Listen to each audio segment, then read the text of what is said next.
Hello दोस्तों, मैं अनामिका सिंह स्वागत करती हूँ आप सबका आपके यूट्यूब चैनल नॉलेज कॉर्नर पे। फ्रेंड्स, जैसा कि आपके सामने यहाँ पे दिख रहा है, बीपीएससी टीआरई शिक्षक भर्ती 1 to 12 बिहार के जीके जीएस जो सचिन सर की बुक है उसके इंपॉर्टेंट क्वेश्चन हम लोग डिस्कस कर रहे हैं, जिसमें हम लोग बिहार आर्थिक सर्वेक्षण, जातीय जनगणना, बिहार करंट अफेयर जैसे इंपॉर्टेंट टॉपिक कवर कर चुके हैं। अभी हम लोग जो कवर कर रहे हैं वो ज्योग्राफी के क्वेश्चन है और ज्योग्राफी के क्वेश्चन 200 क्वेश्चन हम लोगों ने कवर कर लिया है। अगर आपने उस वीडियो को नहीं देखा है, हमारे इसी चैनल पे जाइए। सचिन सर की बुक की आपको एक प्लेलिस्ट मिल जाएगी, उसमें आपको सारे वीडियो मिल जाएंगे और इसका पीडीएफ आपको हमारे टेलीग्राम चैनल पे मिल जाएगा। तो वहाँ से आप पीडीएफ प्राप्त कर लीजिए और अपनी तैयारी को अच्छे से बनाए रखें, क्योंकि टीआरई का एग्ज़ाम हो सकता है जैसे ही इलेक्शन ख़त्म हो उसके बाद ही कुछ घोषणा हो, क्योंकि अब आचार संहिता लगा हुआ है, आप सभी को पता है। तो अभी तो कुछ होने की संभावना नहीं है, लेकिन आपको डिमोटिवेट नहीं होना है, अपनी तैयारी में निरंतर बने रहना है। साथ ही साथ जो लोग बीपीएससी एस्टेट का एग्ज़ाम देने जा रहे हैं, बी एस्टेट का एग्ज़ाम देने जा रहे हैं, वो लोग भी इस वीडियो को देख सकते हैं, क्योंकि ज्योग्राफी के प्रीवियस ईयर क्वेश्चन जो अभी तक बिहार के किसी एग्ज़ाम में पूछे गए हैं वहाँ से ये उठाया गया है और ये सचिन सर की बुक का है। तो कितना ऑथेंटिक है ये आप सभी जानते हैं। तो अपने टाइम को ना वेस्ट करते हुए अपनी तैयारी में लग जाइए और आज हमारे साथ लास्ट तक बने रहिएगा। जाते जाते चैनल को सब्सक्राइब कर लीजिएगा और अपने सभी दोस्तों के साथ इसको शेयर करिएगा। क्वेश्चन है पहला, बिहार में मोटे अनाज का कुल उत्पादन यानी कि आपको लाख टन में बताना है 2017-18 में, और इसकी विकास दर 2013-14 में एवं 2017-18 के बीच क्या था। इसका जो सही जवाब हो जाएगा वो हो जाएगा option C. BPSC re exam 2019 में पूछा गया क्वेश्चन है। इसका सही जवाब ऑप्शन सी उस समय था, लेकिन 22-23 में यह आंकड़ा चेंज हो गया था। उस समय के हिसाब से इसका सही जवाब ऑप्शन सी था, लेकिन अगर पूछ लिया जाए 22-23 में यह आंकड़ा कितना है, तो 22-23 में यह आंकड़ा जो है मोटे अनाज के उत्पादन जो है वो 4,849 किलोग्राम हेक्टेयर हो गया था, और यह उत्पादन 2021 से 22-23 के बीच में जो बढ़ोतरी हुई थी वो 16.9% के ब्याज दर से हुई थी, वार्षिक चक्रवृद्धि दर से हुई थी। ठीक है, अगर अभी आपको पूछ लिया जाए ये क्वेश्चन तो आप ये मार्क करके आएंगे, लेकिन उस समय के हिसाब से इसका सही जवाब ये था। अगला क्वेश्चन, बिहार दक्षिण में प्रचलित परंपरागत जल संरक्षण सिंचाई पद्धति कहलाती है। आहर पाइन, लोहा पाइन, ढलवा पाइन या गहन पाइन। बहुत ज़्यादा इंपॉर्टेंट क्वेश्चन, ये क्वेश्चन कई एग्जाम में देखने को मिले हैं कि बिहार में जो सिंचाई जल संरक्षण सिंचाई पद्धति है उसको किस नाम से जाना जाता है। इसका सही जवाब हो जाएगा ऑप्शन ए, आहर पाइन। दक्षिण बिहार में आहर पाइन नामक परंपरागत जल संरक्षण और सिंचाई पद्धति प्राचीन काल से प्रचलित है। यह पद्धति स्थानीय क्षेत्रों में पानी को संरक्षित करने और कृषि के लिए उपयोगी बनाने में महत्वपूर्ण है, और बिहार आर्थिक सर्वेक्षण 2020-21 के अनुसार राज्य की कुल सिंचाई क्षमता 117.454 लाख हेक्टेयर थी। अगर पूछा जाए बिहार में सिंचाई का प्रमुख साधन क्या है, तो बिहार में सिंचाई जो सबसे ज़्यादा होती है वो नलकूपों द्वारा होती है। उसके बाद नहर, तालाब, कुएं, ये सब भी जल सिंचाई में महत्वपूर्ण रोल निभाते हैं, लेकिन सबसे ज़्यादा जो सिंचाई होती है वो किसके द्वारा होती है, तो नलकूपों के द्वारा होती है। ठीक, अगला क्वेश्चन, 2017-18 में बिहार राज्य में कृषि में कार्यरत जनसंख्या का प्रतिशत क्या था। ये क्वेश्चन जो है 18-19 के एग्ज़ाम में आया था कि 2017-18 में जो लोग कार्यरत थे उसमें जनसंख्या क्या थी। तो इसको बता दें कि बिहार राज्य की कुल जनसंख्या का लगभग 70% जो है वो कृषि कार्यरत है, और यह राज्य की आजीविका का प्रमुख आधार है, यानी कि लोग यहाँ से जो है अपनी जीवन यापन करते हैं। लेकिन जब ये क्वेश्चन आया और बीपीएससी द्वारा इसका आंसर जारी किया गया तो उसमें 68% माना था, लेकिन अगर हम बात करें अभी फैक्ट के अनुसार तो 70% इसका सही जवाब हो जाएगा। ठीक है, अगला क्वेश्चन, भारत में राज्यों में से जूट उत्पादन की दृष्टि से बिहार का स्थान क्या है। प्रथम, द्वितीय, तृतीय या चतुर्थ, एक से अधिक, इनमें से कोई नहीं। जूट उत्पादन में बिहार का स्थान क्या है। तो बात करें भारत की, तो विश्व में जितना अगर 100% जूट उत्पादन होता है तो उसमें से 35% योगदान अकेले भारत का है पूरे विश्व में। और भारत में पहली जूट मिल जो है वो 1859 में कोलकाता के पास रिसरा नामक एक जगह था, रिसरा, वहाँ पे जूट फैक्ट्री जो है वो स्थापित हुई थी। अगर बात करें जूट फैक्ट्री कोलकाता में स्थापित हुई। और जो है जूट उत्पादन में बिहार के राज्यों की बात करें तो नंबर 1 पे पश्चिम बंगाल आता है, जिसे आप वेस्ट बंगाल के नाम से जानते हैं। नंबर 2 पे हमारा बिहार है, और नंबर 3 पे अगर बात करें तो असम आता है। थर्ड नंबर पे कौन सा राज्य है? असम राज्य है। ठीक है। जूट को सोने का रेशा भी कहा जाता है, इसी को गोल्डन फाइबर के नाम से भी जाना जाता है। और बिहार जो है इसमें दूसरे नंबर पे आता है। ऑप्शन बी इसका सही जवाब हो जाएगा। पहले नंबर पे कौन है? पश्चिम बंगाल, और तीसरे नंबर पे असम है। ठीक है। अगला क्वेश्चन है, निम्नलिखित में से किस राज्य में कृषि भूमि 60% से कम है? पश्चिम बंगाल, पंजाब, उत्तर प्रदेश या फिर बिहार? तो इसका सही जवाब हो जाएगा ऑप्शन डी, बिहार। बिहार राज्य में कुल जनसंख्या का लगभग 70% लोग जो है वो कृषि पर आधारित हैं। और यहाँ पे बात करें अगर कृषि भूमि की, तो वो कितनी है? तो ये 52.42 लाख हेक्टेयर जो है, यानी कि टोटल 56% क्षेत्र पर ही खेती कृषि जो है, कृषि योग्य भूमि है। कितना? 56%। ठीक है। तो ऑप्शन डी इसका सही जवाब हो जाएगा कि 60% से कम कहाँ पे है? तो बिहार में है। ठीक। अगला क्वेश्चन, बिहार वासियों के जीवन निर्वाह का मुख्य साधन है उद्योग, कृषि, व्यापार या इनमें से कोई नहीं? तो हम सभी को पता है इसका सही जवाब ऑप्शन बी, एग्रीकल्चर यानी कृषि। ये बिहार वासियों के जीवन निर्वाह का मुख्य साधन है, और राज्य की जो अर्थव्यवस्था है वो भी कृषि पर ही आधारित है। अगर बात करें बिहार में कुल भौगोलिक क्षेत्र का कितने हेक्टेयर में जो है वो कृषि होती है, तो वह 93.60 लाख हेक्टेयर, जिसमें 56.303 लाख हेक्टेयर क्षेत्र पर ही खेती होती है। जो बिहार का कुल भौगोलिक क्षेत्रफल है वो कितना है? हम लोग पढ़ते हैं 94,163 वर्ग किलोमीटर है। अगर लाख हेक्टेयर में देखें तो 93.60 लाख हेक्टेयर है, जिसमें 56.03 लाख हेक्टेयर क्षेत्र पर ही खेती होती है। इसके अलावा राज्य में लगभग 79.4 लाख हेक्टेयर भूमि कृषि योग्य है। ठीक। और होती कितने पे है? तो 56.3 लाख हेक्टेयर पे होती है। अगला क्वेश्चन, राज्य में सर्वाधिक महत्वपूर्ण सिंचाई का साधन क्या है? Important question. इसका जो सही जवाब हो जाएगा कि सबसे ज़्यादा राज्य में जो सिंचाई की जाती है वो नहरें और नलकूपों के माध्यम से की जाती है। लेकिन अगर पूछ लिया जाए कि नंबर 1 पे कौन है, तो नंबर 1 पे आपका नलकूप आएगा। नंबर 2 पे आपका आता है नहर। ठीक है। नलकूप के बाद दूसरे नंबर पे नहर को स्थान दिया गया है। ठीक। तो और नहर और नलकूप एक साथ दिया है, इसलिए इसका सही जवाब ऑप्शन ही हो जाएगा। अगला क्वेश्चन है, बिहार वासियों के जीवन निर्वाह का मुख्य साधन क्या है? The main means of livelihood of Bihar is? क्या वो इंडस्ट्री है, बिजनेस है, एग्रीकल्चर है या नन ऑफ एबव? इसका सही जवाब हो जाएगा ऑप्शन सी, कृषि। कृषि जो है ये बिहार वासियों के जीवन निर्वाह का मुख्य साधन है, और यहाँ की अर्थव्यवस्था भी इसी पर आधारित है। अगला क्वेश्चन, वर्तमान बिहार में संपत्ति का मुख्य स्रोत क्या है? तो सही जवाब ऑप्शन बी, कृषि वर्तमान बिहार में संपत्ति का मुख्य साधन है। अगला क्वेश्चन, जूट के उत्पादन में बिहार का कौन सा जिला अग्रणी है? किशनगंज, पूर्णिया, अररिया या कटिहार?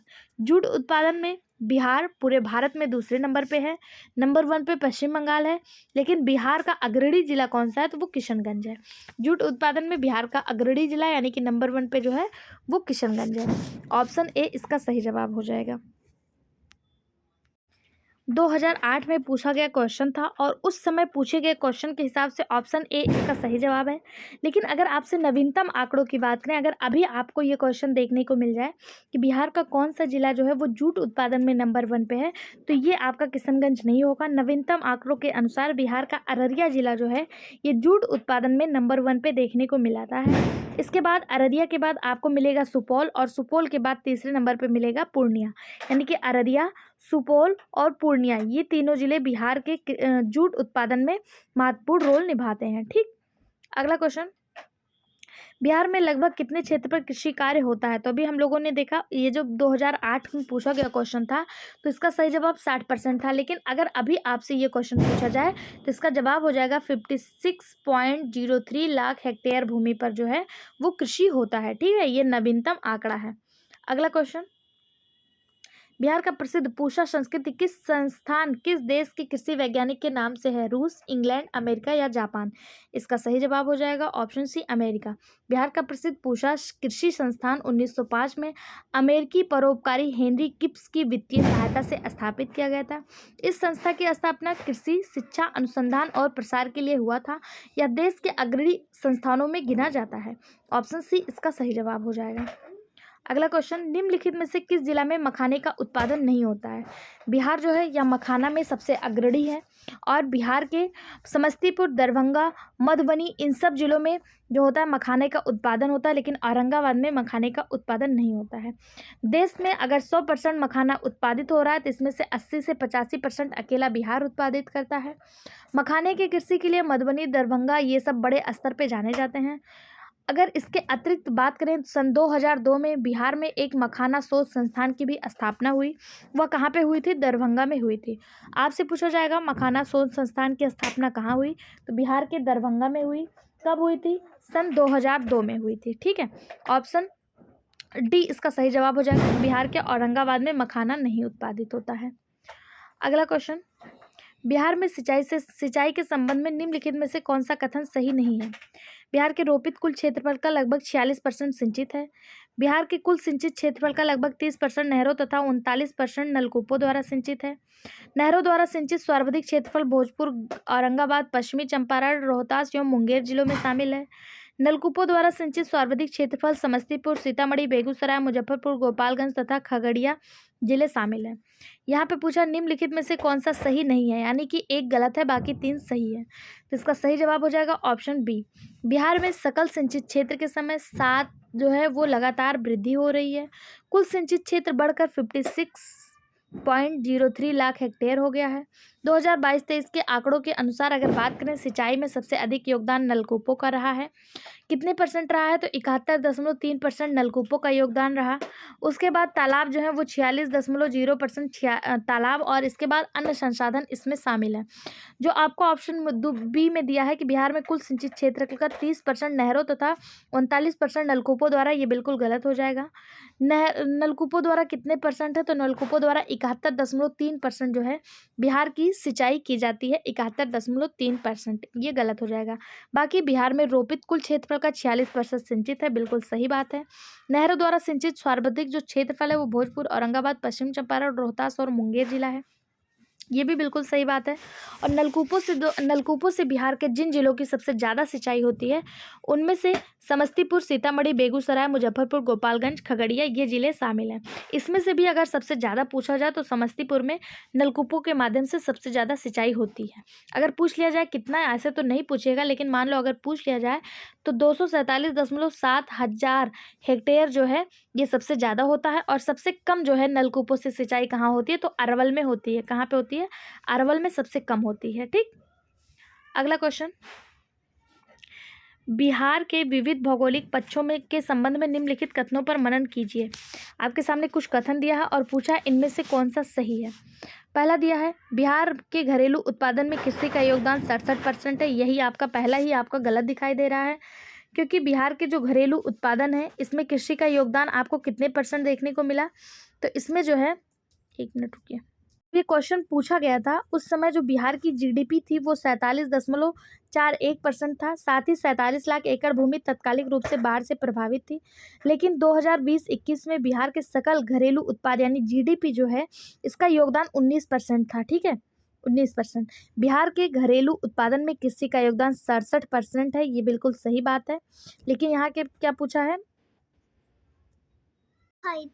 ये बिल्कुल सही बात है, पहला जवाब बिल्कुल सही है। दूसरा दिया है बिहार में रेशम उद्योग 1,50,000 से अधिक लोगों को स्वरोजगार प्रदान करता है, गलत। तीसरा दिया बिहार में प्रतिवर्ष लगभग 47 लाख एकड़ भूमि बाढ़ग्रस्त हो जाती है। 47 लाख एकड़ भूमि जब प्रश्न पूछा गया था तब के हिसाब से ये सही था। ये क्वेश्चन थोड़ा घुमा के दिया है, ये क्वेश्चन आप पढ़ लीजिएगा और इसका जवाब यहाँ पे देखिए, आपको व्याख्या जो है वो मिल जाएगा। इसमें थोड़ा कंफ्यूजिंग लग रहा है, ये हमारे टेलीग्राम से आप पीडीएफ प्राप्त कर लीजिएगा और इसको जो है अपने अकॉर्डिंग देख लीजिएगा। ठीक है, अगला क्वेश्चन देखते हैं। बिहार के कुल श्रम शक्ति में कृषि श्रमिकों का अनुपात क्या है? 47 बीपीएससी 2004-05 में पूछा गया क्वेश्चन। जाहिर सी बात है कि 4-5 के अनुसार अब आंकड़े जो हैं वो परिवर्तित हो गए हैं। उस समय जो आंकड़ा था वो उस हिसाब से ऑप्शन भी इसका सही जवाब था 48%। लेकिन अगर वर्तमान आंकड़ों की बात करें तो यह आंकड़ा घट गया है और वर्तमान में कितना है 44.6% रह गया है। यह बदलाव ग्रामीण रोजगार संरचना और अर्थव्यवस्था में विविधता का संकेत हो सकता है। ठीक, अब श्रम शक्ति में कृषि श्रमिकों का अनुपात कितना रह गया 44.6%। उस समय कितना था 48%, यानी कि 48.18% उस समय था। अभी कितना है 44.6% रह गया है। ठीक, अगला क्वेश्चन, अंग्रेजी शासन काल में भारत का कौन सा क्षेत्र अफीम उत्पादक हेतु प्रसिद्ध था? तो हम सभी को पता है अंग्रेज बिहार में अफीम उत्पादक के लिए बहुत ज़्यादा प्रसिद्ध राज्य था अंग्रेजों के टाइम में। ऑप्शन ए इसका सही जवाब हो जाएगा। यहाँ पे जो है उत्पादन मुख्य रूप से दालों के खेतों में होता था अफीम का उत्पादन। ठीक है, अगला क्वेश्चन, ब्रिटिश राज में बिहार के कृषक वर्गों को निम्नलिखित किस श्रेणी में रखा जाता था? बिहार के कृषक वर्गों को किस श्रेणी में रखा जाता था ब्रिटिश काल के दौरान पूछा है। ठीक है, तो जो कृषक वर्ग की श्रेणियां होती थी वो 5 श्रेणियां होती थी। 5 श्रेणियों में कृषकों को वर्गीकृत किया गया था, जिसे पंचमुखी वर्गीकरण के रूप में जाना जाता था। ये वर्गीकरण मुख्य रूप से सामाजिक और आर्थिक स्थितियों पर आधारित था। वो 5 श्रेणियां कौन कौन सी थी? पहला था जमींदार। पहला क्या था? जमींदार था, जमींदार। दूसरा था मालिक। पहला जमींदार, दूसरा था मालिक। तीसरा था किसान। चौथा था भूमिहीन, जिनके पास कोई भी भूमि नहीं होती थी, उन लोगों को रखा गया चौथे श्रेणी में। और 5वें श्रेणी में रखा गया श्रमिक को, जो लोग कार्य करते थे उनको 5वें श्रेणी में। 5 श्रेणियां बनी, कौन कौन सी? जमींदार में नंबर 1 को जमींदार पे रखा गया, दूसरे पे किराएदार को रखा गया, तीसरे पे मालिक को रखा गया, चौथे पे किसान को रखा गया। किसान और भूमिहीन जो लोग थे उनको चौथे पे रखा गया। किसान को चौथे पे रखा गया और भूमिहीन जो श्रमिक थे जिनके पास कोई भूमि नहीं थी लेकिन वो किसानों के, मालिक के, जमींदारों के जमीनों पर कार्य करते थे, उनको 5वें में रखा गया। तो किसानों को किस श्रेणी में रखा गया? तो इसका सही जवाब हो जाएगा कि तृतीय श्रेणी में किसानों को रखा गया। तो इसका जो सही जवाब हो जाएगा वो हो जाएगा, यहाँ पे पूछा जा रहा है कि कितना वर्गीकरण किया गया कि बिहार के कृषक वर्गों को निम्नलिखित श्रेणियों में रखा गया। कितनी श्रेणी में? तो 5, यानी कि पंचमुखी 5 फोल्ड में इनको वर्गीकृत किया गया। कौन कौन से थे? जमींदार, किराएदार, मालिक, किसान तथा भूमिहीन श्रमिक। इन 5 श्रेणियों में इनको वर्गीकृत किया गया था। ठीक है, अगला क्वेश्चन, बिहार राज्य की मुख्य नगद फसल है यानी कि कैश क्रॉप कौन सी है? चाय, रबड़, गन्ना, नारियल और कॉफ़ी। इसका सही जवाब हो जाएगा ऑप्शन सी, गन्ना, यानी कि शुगर कैन। बिहार राज्य की मुख्य नगद फसल जो है वो गन्ना है। गन्ने का उत्पादन राज्य की अर्थव्यवस्था और कृषि की आय का महत्वपूर्ण स्रोत है। यह फसल न केवल चीनी उत्पादन बल्कि अन्य उत्पादों के लिए भी उपयोगी है। औद्योगिक उपयोग के माध्यम से भी यह उपयोगी है। अगर पूछा जाए गन्ने का उत्पादन कहाँ पे होता है तो पश्चिमी चंपारण, पूर्वी चंपारण जैसे जिलों में गन्ने का उत्पादन बड़े पैमाने पे किया जाता है। ठीक, अगला क्वेश्चन, आज़ादी के बाद बिहार में सिंचित क्षेत्र बढ़ा है लगभग। आज़ादी के बाद बिहार में सिंचित क्षेत्र कितना बढ़ा है? तो आपको बता दें आज़ादी के बाद बिहार राज्य में सिंचित क्षेत्र कुल 2 गुना बढ़ोतरी देखी गई है। कितने गुना? 2 गुना। ऑप्शन ए इसका सही जवाब हो जाएगा। सिंचाई के संसाधनों में नहर, तालाब, नलकूप ये सब शामिल है। अगर पूछा जाए बिहार में कुल सिंचित क्षेत्र कितना है, सिंचाई नहरों से की जाती है तो 31.1% नहरों से की जाती है। नलकूपों से कितनी की जाती है? तो 62.4% नलकूपों से की जाती है। सबसे ज़्यादा सिंचाई नलकूपों से की जाती है। ठीक है, और कितने गुना सिंचित क्षेत्र बढ़ा है? 2 गुना बढ़ा है। ठीक, कितने गुना बढ़ा है? 2 गुना बढ़ा है। आज की वीडियो में बस इतना ही। आई होप तो वीडियो आप लोग को पसंद आएगा। आई नो आज थोड़ा सा मिस्टेक हो गया है, उसके लिए मैं आपसे क्षमा प्रार्थी हूँ। आगे की वीडियो पे हर चीज़ का ध्यान दिया जाएगा। आप चैनल को सब्सक्राइब कर लीजिए, वीडियो को लाइक करिए और सभी दोस्तों के साथ शेयर करिए। Thank you.